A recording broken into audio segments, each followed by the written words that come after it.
This is the second time I've come here to Patmos for GoodWorld Journeys to teach, and both times have been kind of mind-blowingly extraordinary experiences.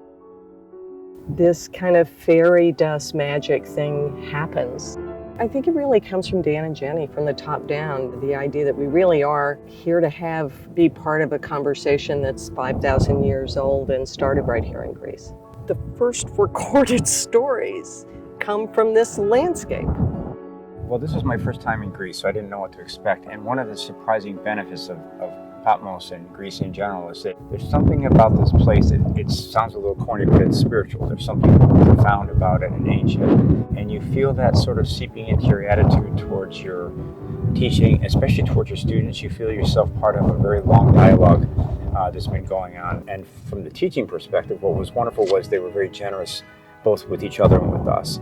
It was about as much fun as you could have teaching. Yeah, there was. I found it mutually reinforcing. Like, I would hear things that I had thought before but not been able to articulate that Mary would say, and then you could come forward and build on that. So it ended up, for me, it felt like a lot more risk-taking than usual teaching. If you're by yourself, you control the agenda, but with a great artist and teacher like Mary there, you have to continually up your game, and I think the students benefited from that. Today, I taught 10th of December, and to be able to teach the story and have George there and ask him about his decision-making process and his revision process, and see how that work of art comes together. Well, teaching with Mary Karr is it's an education for the co-teacher. She's so open and frank and funny and has so much knowledge. So for me, part of the fun was to watch her teach, pick up tips there, see the way that she interacted with the students and the way she shared with them. We've been teaching at Syracuse together for over 20 years, but never so closely together. I just also think George and I have had for 20 years as friends, because we have taught together, a great conversation about teaching and about literature and about our students. So we're already part of a community.